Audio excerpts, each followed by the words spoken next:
রাসূলুল্লাহ সাল্লাল্লাহু আলাইহি ওয়াসাল্লাম এর দরবারে একদিন হযরতে জিবরাইল আলাইহিস সালাম আসলেন।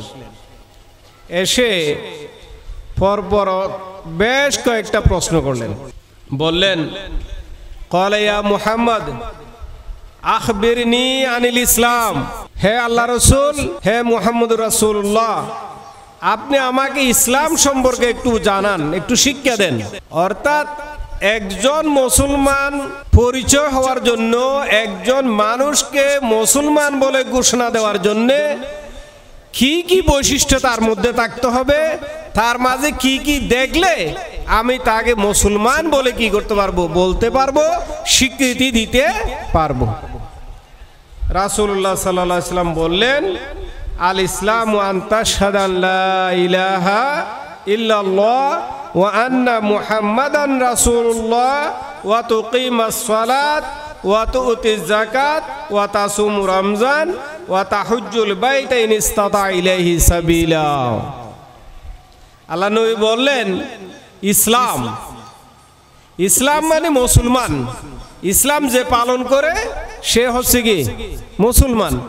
মুসলমান হচ্ছে ওই ব্যক্তি যে ব্যক্তি সাক্ষী দিবে যে লা ইলাহা ইল্লাল্লাহ ওয়া আন্না মুহাম্মাদুর রাসূলুল্লাহ, আল্লাহ ছাড়া কোনো ইলাহ নেই, মুহাম্মদ সাল্লাল্লাহু আলাইহি ওয়াসাল্লাম আল্লাহর রাসূল। আসলে আল্লাহ ছাড়া কোনো ইলাহ নাই এই কথা বলে তো আমরা কি শেষ করে দিতে পারি, ঠিক না? আসলে এতটুকু বললেই কি একজন মুসলমানদের দায়িত্ব শেষ? না। লা ইলাহা ইল্লাল্লাহ মানে আল্লাহ ছাড়া কোনো মাবুদ নাই, কারো ইবাদত করা যাবে না, কারো কাছে মাথা নিচু করা যাবে না, কেউ রিজিক দাতা নাই, কেউ আপনার মৌত দাতা নাই, কেউ হায়াত দাতা নাই। এটা বিশ্বাস করার নাম হচ্ছে কি লা ইলাহা ইল্লাল্লাহ মুহাম্মাদুর রাসূলুল্লাহ। এই কথা বললেই কি শেষ? এটার অর্থই বা কি? মুহাম্মাদুর রাসূলুল্লাহ হচ্ছে তাসদীকু মা জা বিহি নবী সাল্লাল্লাহু আলাইহি ওয়াসাল্লাম। আল্লাহর নবী যাহা আল্লাহর পক্ষ থেকে নিয়ে এসেছেন সবগুলি বিশ্বাস করা, অন্তরে বিশ্বাস করা, মুখে স্বীকার করা এবং বাস্তবে কি করা, আমল করা। এটাই হচ্ছে কি মুহাম্মদুর রাসূলুল্লাহর স্বীকৃতি। এখন কোরআনে পাক এটা এইভাবে আছে, মা আতাকুমুর রাসূলু ফাখুযুহু ওয়া মা নাহাকুম আনহু ফান্তাহু। আল্লাহর নবী আপনাকে যা নিয়ে এসেছেন সবগুলি আপনি কি করবেন, মেনে চলবেন। আর যেগুলি নিষেধ করেছেন সবগুলি আপনি কি করবেন, বর্জন করবেন। আল্লাহ নবী বলছেন যে তুমি নামাজ পড়বে, রোজা রাখবে, হজ করবে, যাকাত দিবে, মানুষের হক আদায় করবে। এরপর অনেক বিষয় কি করেছেন, নিষেধ করেছেন। চুরি করবে না, ডাকাতি করবে না, জেনা করবে না, বেবিচার করবে না, অশ্লীলতার কাছে আপনি যাবেন না, পরের হক নষ্ট করবেন না, মানুষকে কষ্ট দিবেন না। তাইলে আল্লাহর নবী যা যা নিষেধ করেছেন সবগুলি কি বর্জন করা, আল্লাহর নবী যা যা করেছেন সেগুলি আমল করার নাম হচ্ছে লা ইলাহা ইল্লাল্লাহু মুহাম্মাদুর রাসূলুল্লাহ। এরপরে কি তুকিমাস সালাত, নামাজ কায়েম করতে হবে। কি করতে হবে? নামাজ কায়েম করতে হবে।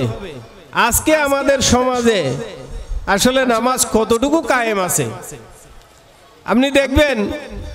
এদিকে জামাত চলতেছে, মুয়াজ্জিন আজান দিয়েছেন, ইকামত দিয়েছেন, ইমাম সাহেব জামাতে নামাজ শুরু করে দিয়েছেন, কিন্তু অনেক লোক মুসলমান নামদারি, ইমানদার বলে পরিচয় দানকারী, সে রাস্তায় হাটে, বাজারে, মসজিদের পাশে এমন দাঁড়িয়ে গল্প করছে, সময় নষ্ট করছে। তাহলে কি আমরা মুসলমান হতে পারলাম? না। একজন মুসলমান মানে আজান দেওয়ার সাথে সাথে তিনি কোথায় চলে যাবেন? মসজিদে চলে যাবেন। তার সমস্ত কাজকর্ম বন্ধ করে তিনি আল্লাহর ধ্যানে মগ্ন হয়ে যাবেন। সুবহানাল্লাহ। এরপরে তিনি কি করবেন? ওয়াতুতি যাকাত, যাকাত আদায় করবেন। রমজান মাস আসলে রোজা রাখবেন। তিনি হজ করবেন যদি তার সামর্থ্য থাকে। তাহলে এই কাজগুলি যিনি করতে পারেন তিনি কি মুসলমান। এর বাহিরে আল্লাহ নবীকে হযরতে জিবরাইল আলাইহিস সালাম আরেকটা প্রশ্ন করলেন, বললেন, ইয়া রাসূলুল্লাহ ক্বালা ফাআখবিরনি আনিল ঈমান। হে আল্লাহ রাসূল, আমাকে একটি ঈমানের পরিচয় দেন, অর্থাৎ কি কি কাজ করলে একজন মানুষ ঈমানদার হবে, মুমিন হিসেবে গণ্য হবে, সেই শিক্ষাটা আপনি আমাকে দেন। তখন আল্লাহর নবী বললেন, আনতুমিনা বিল্লাহ ওয়া মালাইকাতিহি ওয়া কুতুবিহি ওয়া রুসুলিহি ওয়াল ইয়াউমিল আখির ওয়া তুমিনু বিল কদরি খায়রিহি ওয়া শাররিহি। আল্লাহ নবী বললেন, তুমি আল্লাহকে বিশ্বাস করবে। আল্লাহকে বিশ্বাস কেমনে করি? আমার হাতে একটা কোরআন শরীফ আছে। এটা কি? এটা কোরআন। এটা আমরা বললেই বিশ্বাস করি। আল্লাহকে বিশ্বাস করা এটা একেবারে কি গায়েব। আল্লাহকে দেখে নাই। আল্লাহকে কি কেউ কি দেখেছেন? দেখেন নাই। না দেখেও বিশ্বাস করতে হবে। আসলে না দেখেও কি বিশ্বাস করা যায়? এটা কি যুক্তিসঙ্গত হতে পারে? বা একটু চিন্তা করলে আসলে যুক্তিসঙ্গত হয়। আমি যে আমার বাপের সন্তান, আমি যে আমার মায়ের সন্তান, আপনি কি দেখেছেন?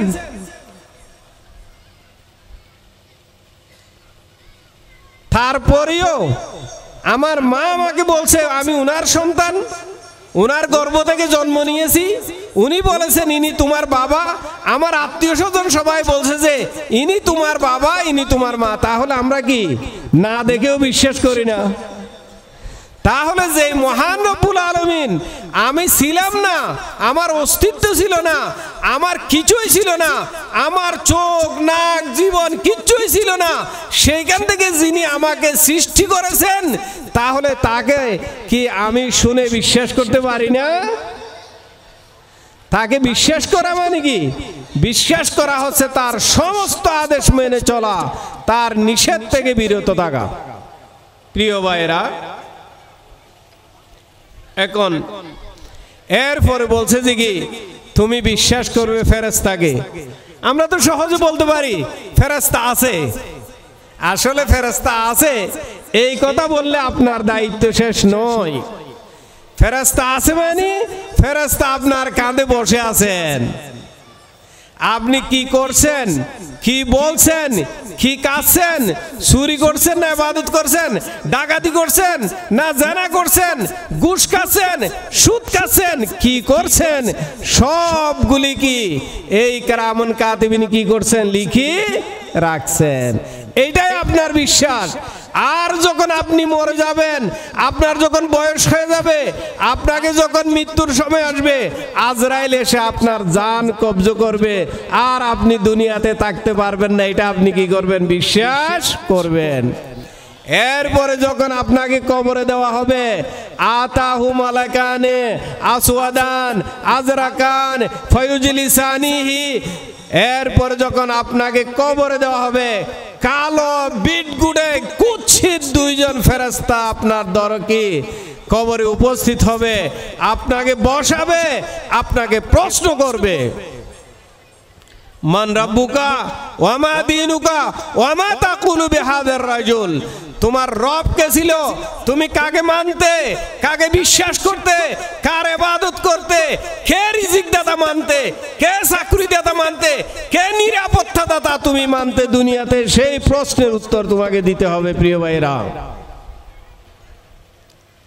এরপরে বলবে যে তোমার দিন কি ছিল, তুমি কার আদর্শ অনুসরণ করতে, নবী মুহাম্মদুর আদর্শ সাল্লাল্লাহু আলাইহি ওয়াসাল্লামের আদর্শ নাকি মানুষের মন গড়া আদর্শ তুমি অনুসরণ করতে?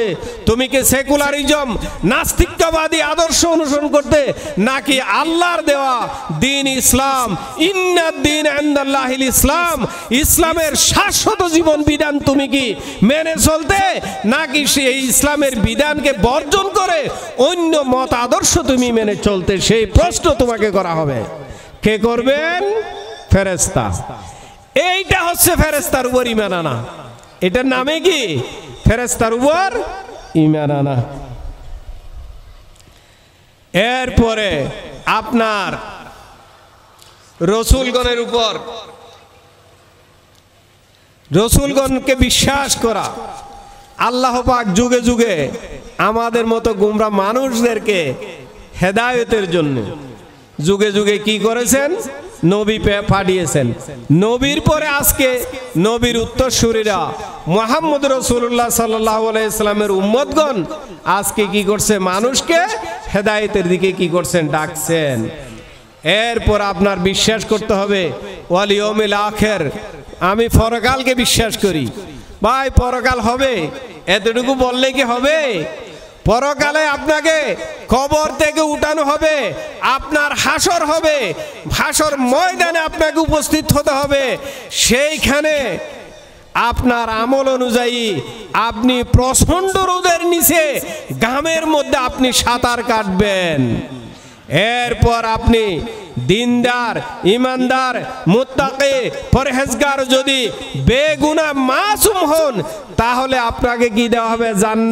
জান্নাতে যাওয়ার সুযোগ থাকবে। আর যদি আমি দিনদার হতে না পারি, প্রকৃত ইমানদার হতে না পারি, নাস্তিকবাদী মতবাদের আমি যদি অনুসারী হই, আমি যদি জাতীয়তাবাদের অনুসারী হই, আমি যদি খোদাদ্রোহী সংগঠনের সাথে জড়িত থাকি, তাহলে আমাকে বুঝতে হবে আমাকে কোথায় যেতে হবে? জাহান্নামে যেতে হবে। জাহান্নামের উপর দিয়ে জান্নাতে যাওয়ার একটা সেতু থাকবে। এই যে আপনার কি আছে? বঙ্গবন্ধু সেতু, পদ্মা সেতু, এইরকম জাহান্নামের উপর দিয়ে একটা রাস্তা থাকবে, যেটাকে আমরা পুলসেরাত বলি। এই রাস্তা দিয়ে আমাদেরকে অতিক্রম করতে হবে। ইমানদার, বেঈমান, গুনাহগার, নেককার সবাইকে ওই রাস্তা দিয়ে যেতে হবে।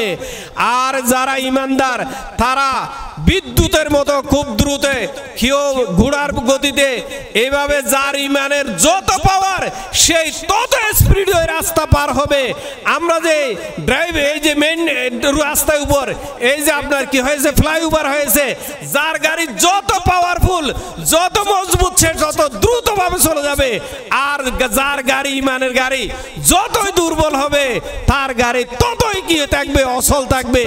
যার গাড়ি একেবারেই থাকবে না, ইমানের গাড়ি, ইমানের ফুয়েল, ইমানের তেল যার থাকবে না, থাকে ওই জাহান্নামের ব্রিজের নিচে বর্ষির মতো খাড়া থাকবে। ওই রাস্তা দিয়ে যাওয়ার সময় গুনাহগারদেরকে, নাস্তিকদেরকে, খোদাদ্রোহীদেরকে, আল্লাহর নবীর দুশমনদেরকে, বেনামাজিদেরকে, বেরোজাদারকে, যাকাত যারা দেয় নাই, যারা মানুষের সম্পদ চুরি করেছে, আত্মসাৎ করেছে, টাকা দুনিয়াতে টাকা পাচার করেছে, তাদেরকে কি করবে জানেন? ওই খাঁটাগুলি তাকে নিচ থেকে ধরে ধরে জাহান্নামের গর্তে ফেলে দেবে। এটার নাম হচ্ছে ঈমান বিল আখিরাত। পরকাল আছে। প্রিয় ভাইরা, আসুন, শুধু মুসলমানের ঘরে জন্ম নিলে হবে না,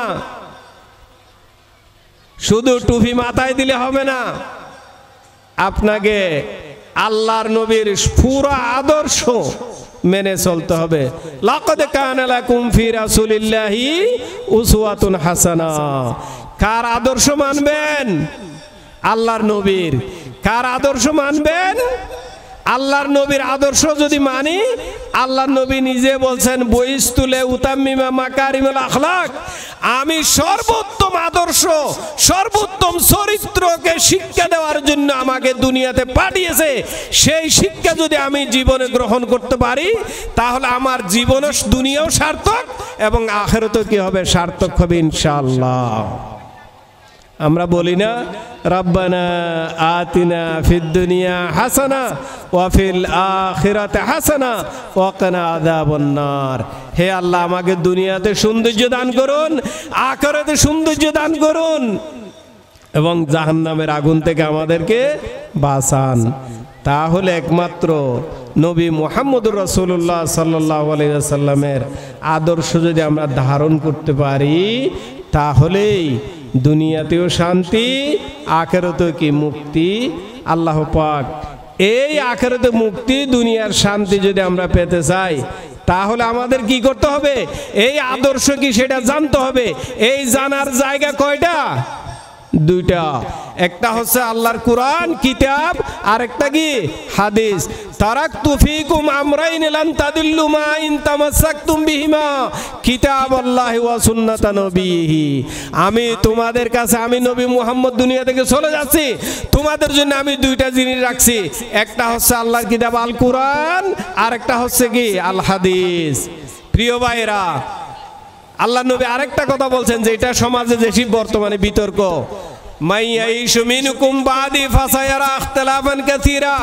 আমার পরে, আমি দুনিয়া থেকে চলে যাওয়ার পরে তোমরা যারা দুনিয়াতে কিয়ামত পর্যন্ত আসবে, তোমরা বেশি বেশি ইখতিলাফ দেখবে।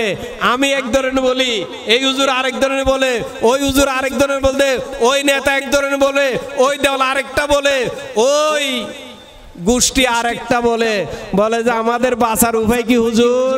বলে যে বাঁচার উপায় আল্লাহ নবী বলছেন, আলাইকুম বিসুন্নতি ওয়া সুন্নাতা খুলাফাইর রাশিদিন আল মাহদিয়িন। তোমরা তখন আমার সুন্নত ধারণ করবে, খুলাফায়ে রাশিদুনের সুন্নত ধারণ করবে। খুলাফায়ে রাশিদুনের সুন্নত কি? ইসলামী রাষ্ট্র পরিচালনা করা। প্রথম খলিফা, দ্বিতীয় খলিফা, তৃতীয় খলিফা, চতুর্থ খলিফা, এরা কি করেছেন? রাষ্ট্র পরিচালনা করেছেন। সুতরাং রাষ্ট্র পরিচালনার দায়িত্ব নেয়া, রাষ্ট্র পরিচালনার দায়িত্ব দেওয়া, সেই রকম উপযুক্ত মানুষকে সিলেক্ট করা, এটা হচ্ছে আল্লাহ নবীর কি নির্দেশ। বাঁচতে চাইলে, মুক্তি পেতে চাইলে এই পথ ছাড়া আর কোনো পথ নাই। এই পথ আমল করতে চাইলে জানতে হবে, জানতে চাইলে আপনাকে কোরআন এবং হাদিস পড়তে হবে। এই কোরআন হাদিস আমরা কি পড়তে পারবো ইনশাআল্লাহ? এই কোরআন হাদিস পড়ায় আপনার এই মাদ্রাসাগুলিতে, পতেঙ্গা ইসলামিয়া ফাজিল মাদ্রাসা এতদ অঞ্চলের বড় মাদ্রাসা, জানুয়ারি থেকে আমরা ছাত্র ভর্তি করাবো ইনশাআল্লাহ। আপনাদের সন্তানকে কোরআন হাদিস শিখার জন্য আমাদের প্রতিষ্ঠানে পাঠিয়ে দিবেন ইনশাআল্লাহ। আমরা চেষ্টা করব আপনাকে যাতে আপনার সন্তান জান্নাতে নিয়ে যাওয়ার উপযুক্ত করতে পারেন। আল্লাহ পাক আমাদের তৌফিক দিন, আমিন। আসসালামু আলাইকুম ওয়া রাহমাতুল্লাহি ওয়া বারাকাতুহু।